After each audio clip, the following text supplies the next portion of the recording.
कहानी शुरू होती है और हम एक छोटी सी बोट को देखते हैं जिसमें कुछ लोग मौजूद हैं, साथ में उनका कैप्टन भी है जिसकी तबीयत थोड़ी नासाज है, जिसके कारण ये लोग उसे लेकर एक आइलैंड की ओर जाते हैं। लेकिन तभी इनके पास कुछ ब्रिटिश सिपाही आते जो कि उन पर गोलियां चलाने लगते हैं क्योंकि उन्हें लगा कि ये कोई घुसपैठिया है। लेकिन पास में आने पर वो उन्हें कुछ करते नहीं।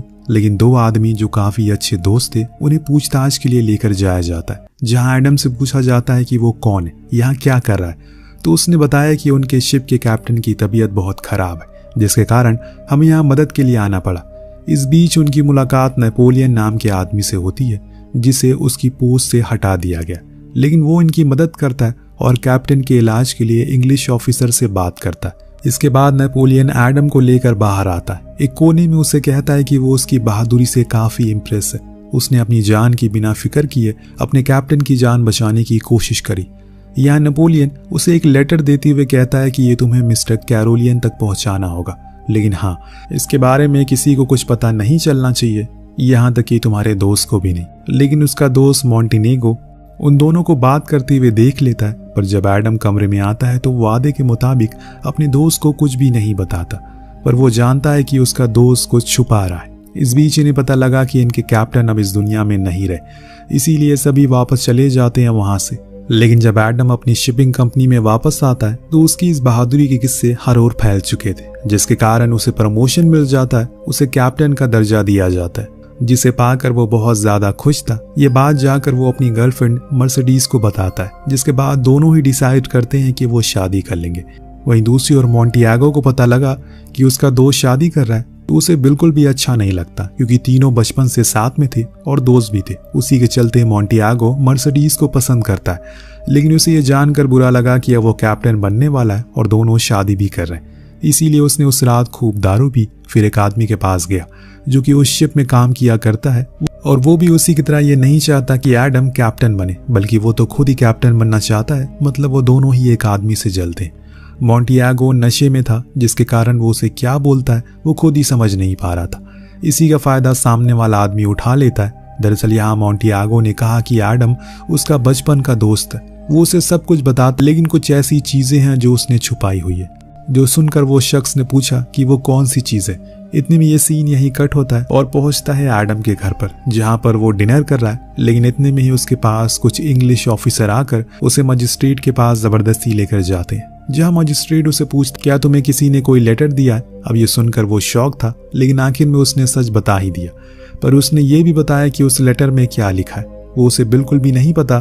तो उससे देने को कहता है, और जब वो उस लेटर को खोलकर पढ़ता है तो हैरान हो जाता है, क्योंकि उसमें नेपोलियन ने उस आइलैंड के आसपास जितने भी सुरक्षा कवच थे उनकी जानकारी दी हुई थी। लेकिन मजिस्ट्रेट को पता था कि कोई उसे फंसाने की कोशिश कर रहा है, क्योंकि एडम का एक अच्छा रिकॉर्ड था। वो ऐसा नहीं करेगा।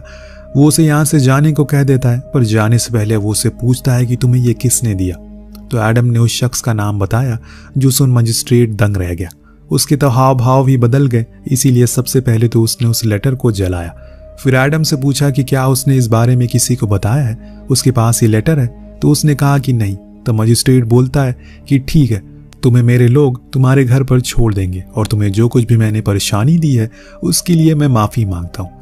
इतना कहने के बाद वो एडम को भेज देता है। लेकिन कुछ ही देर में एडम को समझ आ गया कि वो उसे पकड़वाना चाह रहा है। इसीलिए वहां से भागकर अपने दोस्त के घर आता है और उसे सब कुछ बता देता है, कैसे उसे नेपोलियन ने एक लेटर दिया उसे किसी दोस्त को देने को। लेकिन उसे नहीं पता कि उस लेटर में लिखा था आइलैंड से भागने का प्लान। पर इस बारे में किसी ने मजिस्ट्रेट को बता दिया, जो कि मुझे जेल भेज रहा है, प्लीज मुझे बचा लो।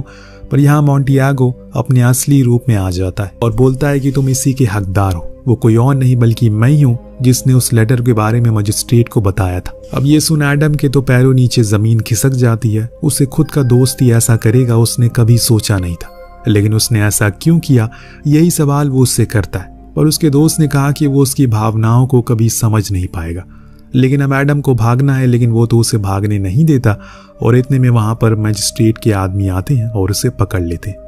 पर जाते जाते भी एडम अपनी दोस्त की आंखों में देखता है, क्योंकि अभी भी उसे यकीन नहीं हो रहा है कि उसका दोस्त इतना खुदगर्ज हो जाएगा। उसने कभी नहीं सोचा था। लेकिन अब एडम की जिंदगी यहाँ से बहुत बदलने वाली है, क्योंकि अब उसे ये लोग एक ऐसी जेल में लेकर जा रहे हैं जिसके आसपास सिर्फ पानी है। यानी कि यहाँ से निकल पाना बहुत ही मुश्किल है। अब जेल के अंदर जाने पर उसकी सबसे पहले मुलाकात होती है जेल के वार्डन से, जो कि बहुत ही जालिम है।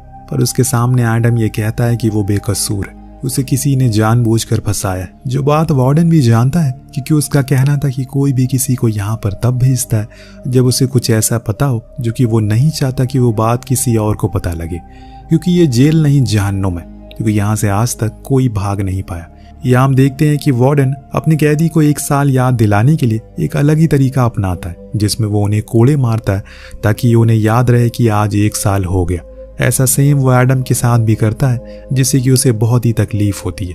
पर अभी ये तो शुरुआत है। पर वहाँ एडम के पिता मजिस्ट्रेट के पास जाते हैं अपने बेटे की जान की भीख मांगने के लिए, लेकिन वो उनकी एक नहीं सुनता। उनके साथ मॉन्टियागो भी मौजूद था, जो मर्सिडीज को सहारा देता है। उसके इस अकेलेपन का फायदा उठाता है। तो वहीं जेल में अब धीरे धीरे करके समय बीत रहा है। एडम की शक्ल सूरत भी अब बदलने लगी है, उसके बाल बड़े हो गए हैं। सही से खाना पीना ना मिलने की वजह से शरीर कमजोर पड़ने लगा। पर उसे ये विश्वास है कि एक दिन आएगा जब ऊपर वाला उसे इंसाफ दिलाएगा, जिस बात को उसने दीवारों पर भी लिख दिया। पर आज जब 1 साल बाद उसी जेल का दरवाजा खुला तो उसे लगा कि कोई उसे मिलने के लिए आए, लेकिन असल में वो वार्डन था जो उसके लिए कोड़े लेकर खड़ा था, क्योंकि आज पूरे 1 साल बीत गए हैं और इस चीज को वो याद दिलाने के लिए आया हुआ। अब उसके जाने के बाद वो फिर से उसी 4 दीवारी में खुद के दिनों को गिनने लगता है। अगर अब उसे कोई मिलने भी आए तो उसे कभी पहचान नहीं पाएगा, क्योंकि वो एकदम बदल चुका है। तकरीबन 4 साल बाद आज उसे कुछ हलचल सुनाई दी, पर दरवाजे के उस पार से नहीं, बल्कि जमीन के नीचे से जिसे खोद कर एक बूढ़ा शख्स बाहर आता है, जो असल में इस जेल से बाहर जाने के लिए सुरंग खोद रहा है। लेकिन उसे गलती हो गई, जिसके कारण वो रास्ता भूल गया और यहाँ उसके कमरे में पहुंच गया। वो उसे अपना नाम फिल्टर बताता है और कहता है कि वो इस जेल में 11 साल से कैद है, जिसमें से 5 साल उसने इस सुरंग को खोदने में लगा दिया। उस होल से आसमान दिखा सकते हो? तो एडम मान जाता और फिर उसे अपने कंधे पर बैठाकर आसमान दिखाता है, जो देख फिल्टर ने कहा कि ये मैंने पिछले 11 साल में पहली बार देखा है। इसके लिए मैं शुक्रिया करता हूँ, लेकिन मैं तुम्हें अपना असल दिखाना चाहता हूँ। क्या तुम मेरे साथ आओगे?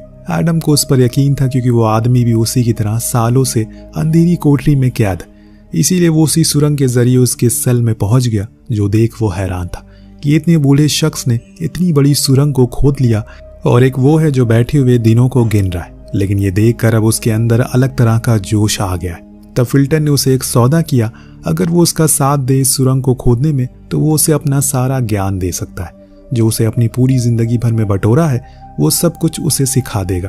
अगर हम दोनों मिलकर ये काम करेंगे तो 5 साल की जगह 2.5 साल में ही हो सकता है, जिसके लिए वो मान गया। अब से दोनों ही काम पर लग गए, लेकिन उन्हें पता था कि दिन में 2 बार गार्ड आते हैं, इसीलिए वो उस टाइम अपने ही सेल में मौजूद रहते हैं ताकि उन्हें किसी भी प्रकार का कोई शक ना हो। और उसके बाद ये दोनों अपने काम में माहिर हो गए, और जो इनकी टॉयलेट करने वाली बाल्टी होती है वो उसी की मदद से वो सुरंग की खोदी हुई मिट्टी को बाहर फेंक देते थे ताकि उन पर कोई भी शक ना करे। इस बीच फिल्टर एडम को कुछ अच्छी बातें भी सिखाया करता है, जिसे वो अच्छे से समझ रहा था। एक दिन खुदाई के दौरान एडम ने फिल्टर से उसकी जिंदगी के बारे में सवाल किया, तो उसने बताया कि वो पहले नेपोलियन आर्मी का सोल्जर था, लेकिन उस चीज को छोड़ने के बाद वो स्पार्टन नाम के मालदार आदमी का असिस्टेंट बन गया, जिसके पास बहुत पैसा था। लेकिन उसके मर जाने के बाद लोगों के बीच में एक अफवाह फैल गई कि उसने कहीं ढेर सारा खजाना छुपाया हुआ है, जो चीज सिर्फ उसके असिस्टेंट को ही पता है। इसीलिए उन्होंने इस जेल में मुझे भेज दिया। फिल्टर की सोल्जर वाली बात तो एडम को यकीन थी, लेकिन ये खजाने वाली बात पर उसे मनगढ़ंत लगती है, तो इस पर वो ज्यादा विश्वास नहीं करता और काम में लग जाता है। अब धीरे धीरे करके इन्हें 1.5 साल हो गया इस काम को करते हुए। इस दौरान एडम ने काफी कुछ लिखना और पढ़ना भी सीख लिया, जो कि फिल्टर ने उसे सिखाया था। लेकिन बस पढ़ना नहीं, बल्कि उसने तलवारबाजी भी उसे सिखाई, क्योंकि वो एक सैनिक रह चुका है। पर एक दिन ऐसे ही जब दोनों बैठे होते हैं तो फिल्टर ने उसे पूछा कि आखिर तुमने मजिस्ट्रेट को ऐसा क्या बता दिया कि उसके बाद उसने तुम्हें यहाँ भेज दिया। तो एडम बोला कि मैंने तो उसे बस उस आदमी का नाम बताया, जो था कैरोलियन। उसके बाद उसने उस लेटर को जला दिया। जो सुन फिल्टर ने कहा कि क्या तुम्हें नहीं पता कि मिस्टर कैरोलियन के बेटे क्या करते हैं? वो असल में एक मजिस्ट्रेट है। जी हाँ दोस्तों, वही मजिस्ट्रेट जो नहीं चाहता कि उसके बाप को देशद्रोही होने की सजा उसे मिले। इसीलिए उसने पहले उस लेटर को जलाया और फिर तुम्हें यहाँ भेज दिया, ताकि किसी को उसके पिता के कारनामे के बारे में ना पता लगे।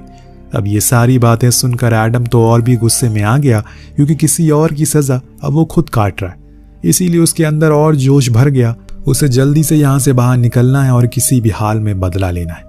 लेकिन दोस्तों, एक दिन खुदाई के दौरान वो सुरंग ढहने लगती है जिसमें फिल्टर फंस जाता है। उसके ऊपर कई सारे पत्थर गिरने लगते हैं, लेकिन एडम उसे जैसे तैसे करके बाहर लेकर आता है। पर अब उसके पास बहुत कम समय बचा है। उसने एडम को वो सच बता दिया जो उसने किसी को नहीं बताया। वो उसे एक पत्थर को हटाने को कहता है जिसके अंदर एक नक्शा था जो असल में उसी स्पार्टन के खजाने का था जो उसे मोंटी क्रास्टो नाम के आइलैंड पर मिलेगा। जो देख एडम हैरान था क्योंकि अभी तक उसे ये सब झूठ लग रहा था, पर वहां फिल्टर के पास बहुत ही कम समय बचा है। इसीलिए वो जाते हुए कहता है कि कभी भी कोई ऐसा काम दोबारा मत करना कि यहाँ पर तुम्हें वापस आना पड़े। दूसरी चीज, उस खजाने का इस्तेमाल किसी अच्छे काम के लिए करना। इतना कहकर वो अपना दम तोड़ देता है। जब कुछ देर बाद उसके सेल में खाना देने के लिए गार्ड आते हैं तो उसे फिल्टर की लाश दिखती है, तो वो जाकर वार्डन को इस बारे में बताते हैं।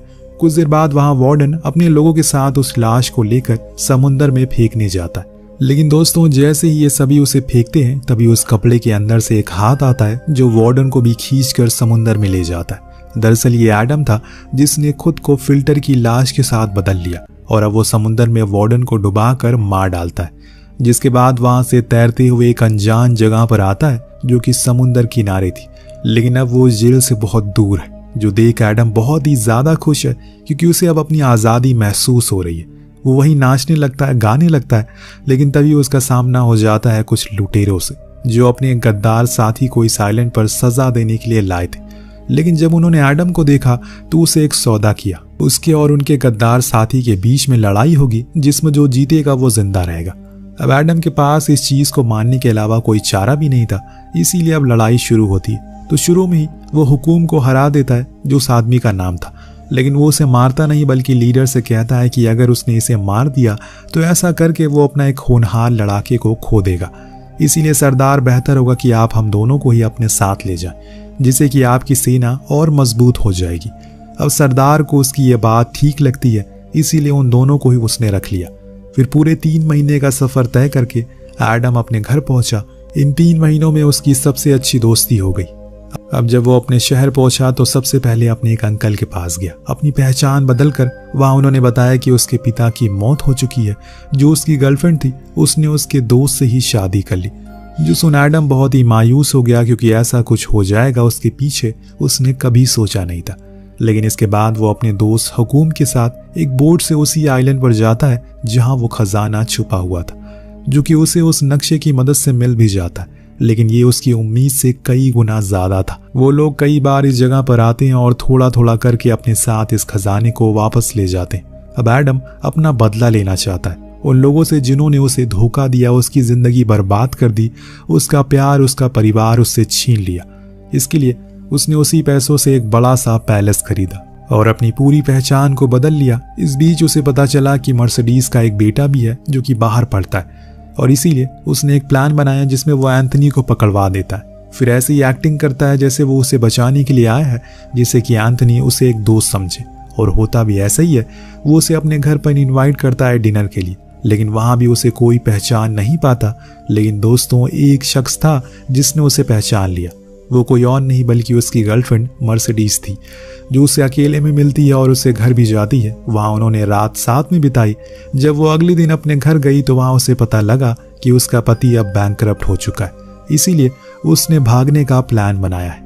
लेकिन मर्सिडीज ने मना कर दिया क्योंकि अब वो एडम के साथ ही रहना चाहती है। उसने तो उसे धोखे से शादी की थी। यहाँ तक कि जो बेटा है वो भी उसका नहीं है बल्कि एडम का है। अब ये सुन वो गुस्से में फौरन अपनी उस जगह पर पहुंचता है जहां उसने अपने बचे हुए पैसों को छुपाया था। लेकिन वहां जाने पर उसे पता लगा कि वो तो गायब हो चुका है, जो किसी और ने नहीं बल्कि मोंटी क्रास्टो ने किया था, यानी कि एडम ने, जिसने अपना नाम बदल लिया है। पर आज वो उसे पहचान लेता है, लेकिन उसे तो अपनी आंखों पर यकीन ही नहीं हो रहा था कि वो अभी जिंदा कैसे है। लेकिन अब एडम बहुत आगे बढ़ चुका है। वो उसे मारने की फिराक में था, लेकिन तभी वहां पर एंथनी अपने पिता को बचाने के लिए आ गया। इतने में मर्सिडीज ने आकर उसे सारी सच्चाई बता दी, जो सुन उसका बेटा भी अब एडम के साइड हो गया। जो चीज देखकर मोंटियागो बिल्कुल पागल हो गया। उसे समझ नहीं आ रहा है कि एक पल में कैसे वो अकेला पड़ गया, और इसे गुस्से में उसने उस पर गोली चला दी। पर वो गोली मर्सिडीज के कंधे पर लग गई, जिससे वो बहुत ही ज्यादा घायल हो गई। ये देखकर सभी लोग बहुत डर जाते हैं और ये देखकर मोंटियागो वहां से भागने लगता है। पर एडम उसे ऐसे जाने तो नहीं दे सकता। वो अपने बेटे को छोड़कर उसके पीछे भागा। दोनों के बीच में तलवारबाजी होती है जिसमें एडम माहिर था। इसकी बदौलत उसने वो तलवार उसके सीने के आर पार कर दी। आज सालों बाद उसने अपना बदला ले लिया। कहानी के आखिर में हमें दिखाया जाता है कि वो मर्सिडीज एंथनी के साथ उसी जेल के बाहर खड़ा हुआ है जहां उसने वो 7 साल बिताए, लेकिन आज उसने उस जेल को ही खरीद लिया। पर इतना सब कुछ जो कुछ भी हुआ वो सब फिल्टर की बदौलत हुआ। अगर वो ना होता तो उसकी कहानी कुछ और होती। इसीलिए आज एडम उसे बहुत याद करता है, जिसके साथ इस कहानी का यहीं पर अंत होता है। वेल दोस्तों, इस पूरी जिंदगी में आपको कई ऐसे लोग मिलेंगे जो आपको धोखा देंगे, आपसे आगे निकलने की कोशिश करेंगे, आपसे जलेंगे, लेकिन आपको याद रखना है कि ईश्वर हमेशा आपके साथ है। आपको हार नहीं माननी है, क्योंकि ऊपर वाले के घर में देर है अंधेर नहीं। वेल कहानी कैसी लगी हमें कमेंट करके जरूर बताएगा। मिलते हैं अगली वीडियो में। Thank you so much watching. Peace out.